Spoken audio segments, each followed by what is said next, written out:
Now, I know lots of people say they'd love to publish a book. They'd love to see their name, printed on a bookshelf. But I want to let you know it's not a pipe dream.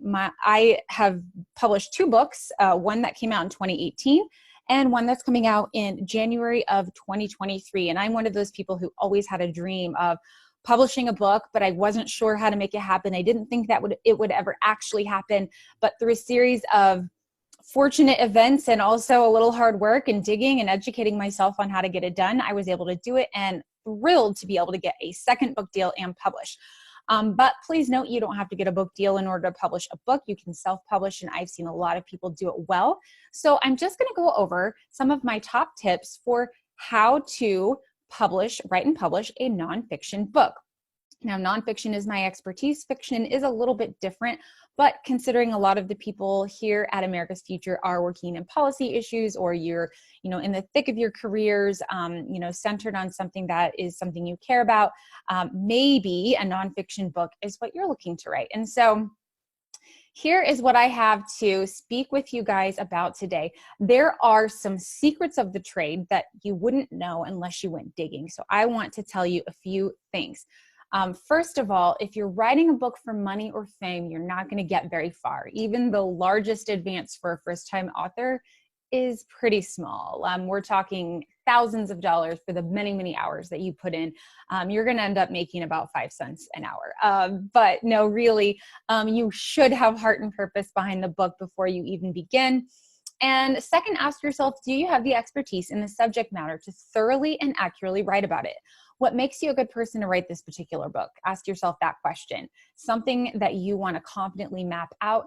And do you have a sufficient target market in mind that might be interested in reading your book? You may be an expert in, grasshopper mating habits, but probably not a lot of people are going to want to read that. So be thinking about how are you going to market this book to an audience? Who cares about this subject matter? So moving on, number 1, start with a book proposal. I knew nothing about writing book proposals when I began, but I was told, hey, this is where you start. Now, it seemed at first like a very long, drawn out, monotonous process. I thought, I want to write the book. I don't want to write this proposal. But what you'll find about writing a book proposal is it really sets you up to be in a good place in order to actually write the book. So the book proposal process is pretty straightforward. I actually just bought a book the first time I did this called Book Proposals and Query Letters for Dummies. I highly recommend just grabbing a copy of that. I went straight according to the structure that they recommended there, and I produced what I think was a pretty good book proposal. I got lots of interest in it. And so essentially what it does is it helps you really get your idea tight, your target market, as well as the chapters and what you're going to be writing. You're really forced to think about how you want to structure this book, what exactly you're going to write about, what are the stories and details you're going to put in there. So that when you're done with the book proposal, you're actually much more ready to sit down and take on the actual writing of the book because you've got things a little bit more organized in your head. Number 2, interview experts. No matter what you're writing about and no matter how knowledgeable you think you may be, getting the insight of experts outside of yourself is invaluable. And so you may use those as quotes in the book. You may just be using them as background. But line up interviews with other people in this field of work and make sure you're reaching out to them. Make sure you're on the page that you need to be on and you're not, getting off onto some weird tangent of a place that, maybe people aren't really that interested in. Number 3, study other successful books in the marketplace.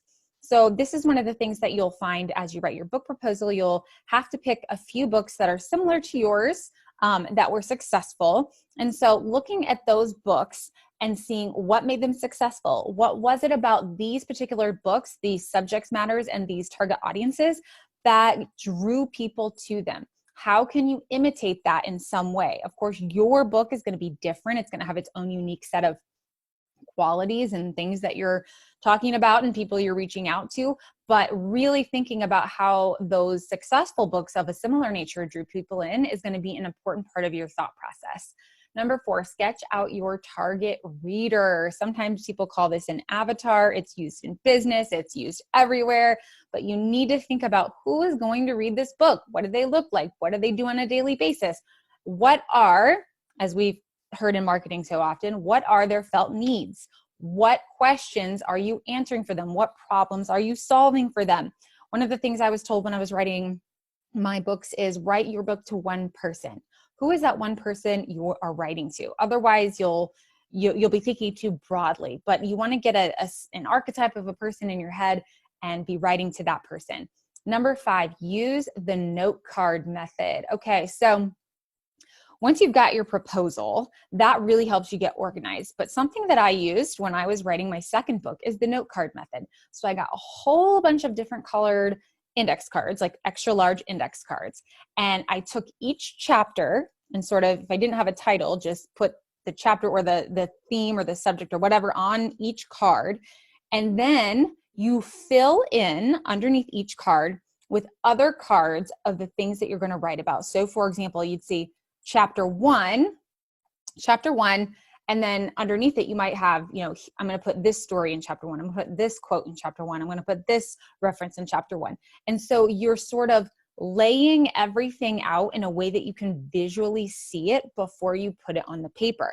This gets you one step further into writing the book so that when you sit down to write that chapter, you're not just going from scratch. You're filling in the things that you've already brainstormed. And brainstorming is a huge part of this process. You want to brainstorm as much as you can. Number 6 is block out writing time. People always ask me, how did you write a book? You've got kids, you work full time. How did you do it? And I did it by blocking out writing time. So I would, for a series of months, every single Saturday, get up and go to a coffee shop and do nothing but work on this book. I'm very thankful to my husband for letting me do that. We have 2 little kids, but I couldn't have done it unless I had sketched out this particular time only for book writing. I wouldn't work on anything else. And so you've got to find a way to fit that into your schedule if you want to get it done in any kind of, logical amount of time. Number 7, keep a notepad or a digital notepad with you. You just never know when something's going to strike you that could fit in your book, whether it is a passing conversation you hear on the bus or a quote that you see written on a sidewalk, something.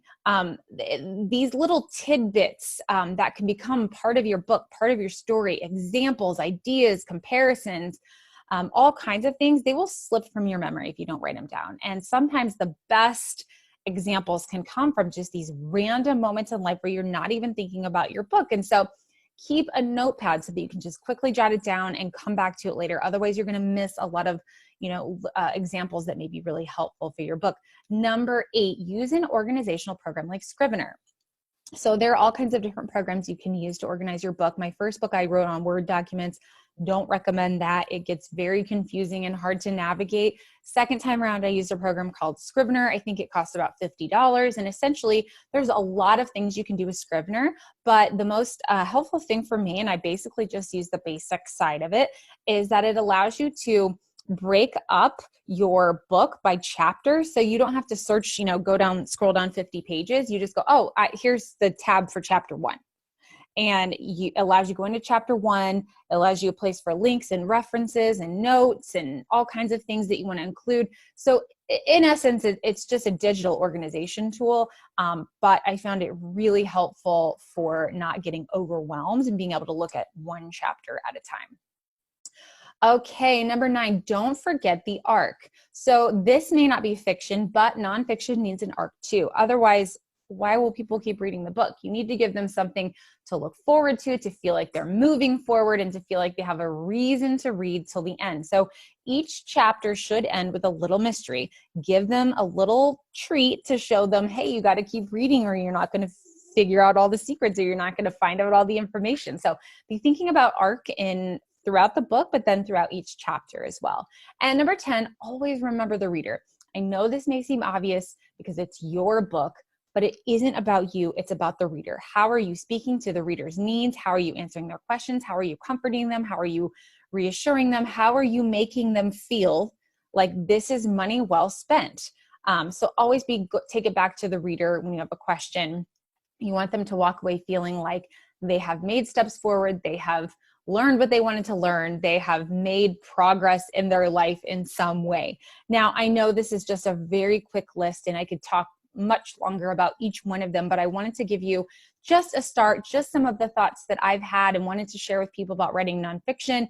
If you have a book idea, it is possible to make it a reality. You just have to be diligent, have a purpose, and stick with it.